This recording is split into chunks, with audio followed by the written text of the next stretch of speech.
Bonjour, je suis Philippe Massoubre et bienvenue sur le blog expertcomptableenligne.fr.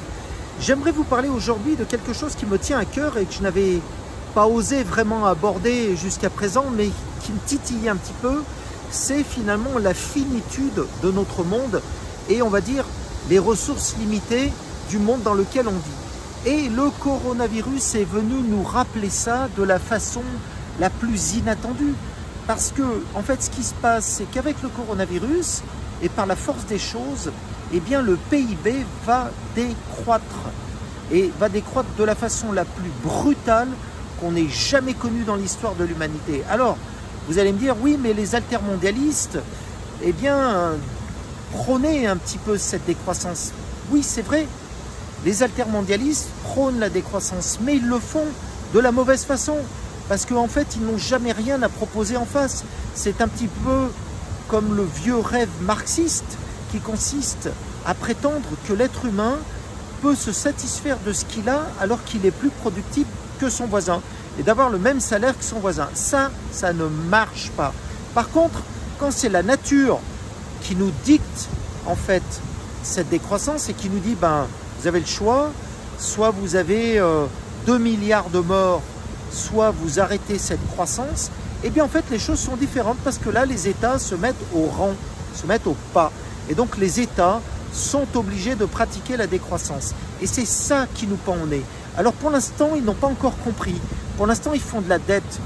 Donc la France, à elle toute seule, va emprunter environ 750 milliards d'euros en plus des 250 milliards qu'elle emprunte par an sur le marché financier pour financer la crise du coronavirus. Parce que le PIB français, en théorie, d'après les pouvoirs publics, devrait décroître de 9%, mais ça c'est un chiffre très optimiste et très en deçà de la réalité. En réalité, le PIB français devrait décroître de plutôt 10-11% sur l'année 2020, et il y a une raison simple à ça, c'est que les pouvoirs publics anticipent un rebond et une forme de rattrapage sur le deuxième semestre.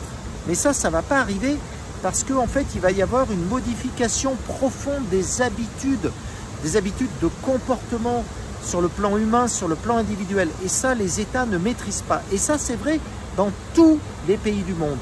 Donc en fait, il va se passer une chose, c'est que le PIB mondial va décroître de façon brutale.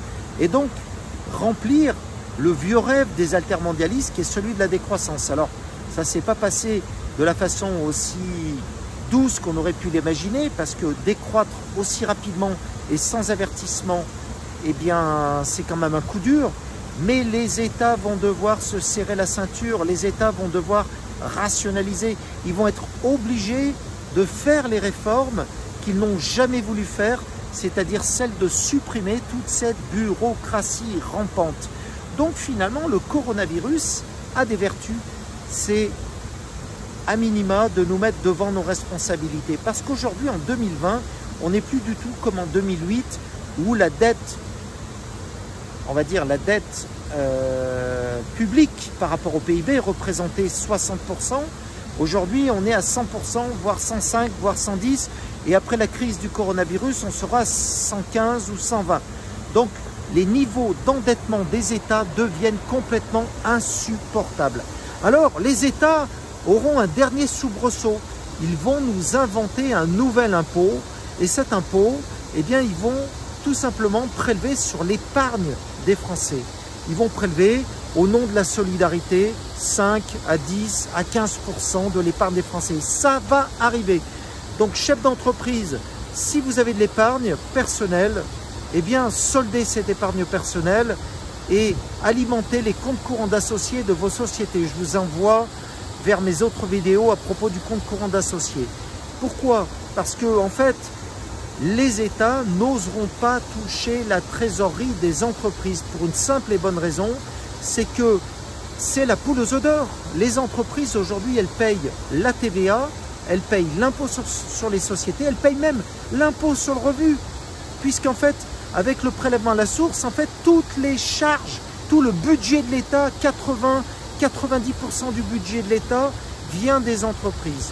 Donc, le petit conseil que je peux vous donner, c'est véritablement de prendre votre cash, qui de toute façon est payé à coup de lance-pierre, parce que les livrets A, les livrets B et les contrats d'assurance vie sont, on va dire, des supports qui aujourd'hui n'ont aucun avenir.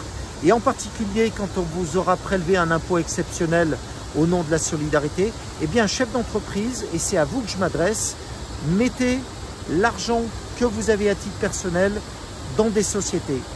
C'était Philippe Massoubre pour le blog expertcomptableenligne.fr. À très bientôt. Au revoir.